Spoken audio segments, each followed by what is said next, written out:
Chicken bun ছোট বড় সবাই কিন্তু অনেক বেশি পছন্দ করে। আর এই চিকেন বানটা তৈরি করতে কিন্তু ওভেনের প্রয়োজন হয়। তবে আজকে ওভেন ছাড়া পারফেক্ট কালার সহ এই বানটা তৈরি করে দেখাবো। আর সেই সাথে এর পুরটাও কিন্তু অনেক ইম্পর্ট্যান্ট। কোনো প্রকার চিজ বা মেয়োনিজ না দিয়ে খুবই সহজভাবে একটা পুর তৈরি করে দেখাবো, যার কারণে এই চিকেন বানের টেস্টটাও কিন্তু অনেক বেশি মজার হবে। চলুন তাহলে দেখে নেওয়া যাক। চুলায় একটা পাত্র বসিয়ে দিয়েছি আর প্রথমেই ব্যবহার করছি প্রায় 1 টেবিল চামচের মতো বাটার।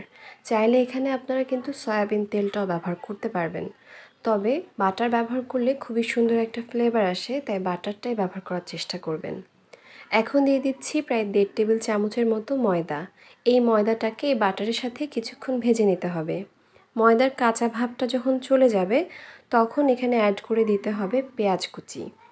আমি এখানে টোটাল হাফ কাপ পরিমাণ পেঁয়াজ কুচি ব্যবহার করছি। এবারে এই পেঁয়াজটাকে 1 থেকে 2 মিনিটের জন্য একটু ভেজে নিতে হবে, অর্থাৎ পেঁয়াজের মধ্যে কোনো কালার আসবে না, জাস্ট 1 থেকে 2 মিনিট এটাকে নাড়াচাড়া করে নিতে হবে। ভেজে নেওয়া হয়ে গেলে এখানে তরল দুধ ব্যবহার করছি প্রায় 1 কাপ পরিমাণ। দিয়ে দিচ্ছি স্বাদ অনুযায়ী লবণ, আরও ব্যবহার করছি সাদা গোলমরিচের গুঁড়া এবং কালো গোলমরিচের গুঁড়া টোটাল 1 চামচ পরিমাণ। মরিচের গুঁড়া ব্যবহার করেছি 1 চা চামচ পরিমাণ। সব কিছুকে এবার নেড়ে চেড়ে মিশিয়ে নিব। আমি এখানে যে দুধটা ব্যবহার করেছি এটা কিন্তু আগে থেকে জাল করে নেওয়া ছিল, কাঁচা দুধটা কিন্তু আমি এখানে ব্যবহার করিনি।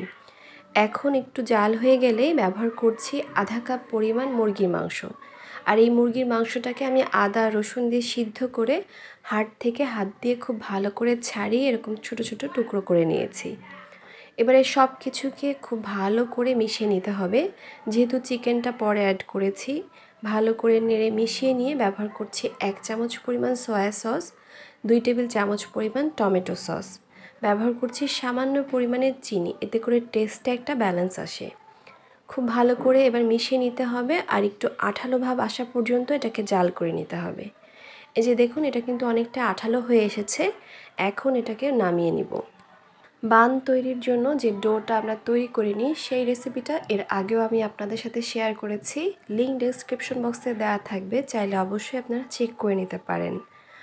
বান তৈরির ডো থেকে কিছুটা পরিমাণ ডো নিয়ে হাতে এরকম ফ্ল্যাট রুটির মতো করে নিতে হবে আর পরিমাণ মতো পুর ডোটার মাঝখানে দিয়ে খুব ভালো করে মুখটাকে সিল করে দিতে হবে, যাতে পুরটা কোনোভাবে বের না হয়ে আসে।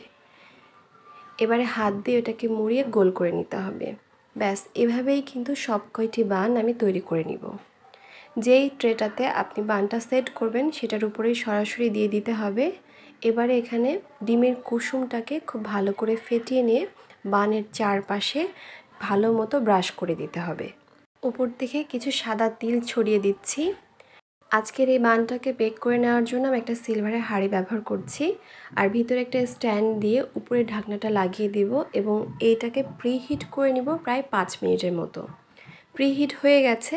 এখন স্ট্যান্ডটাকে উঠিয়ে বানের উপরে যাতে সুন্দর কালার আসে এজন্য একটা কাগজ বিছিয়ে দিয়েছি আর উপরে এই ট্রেটাকে বসিয়ে দিব।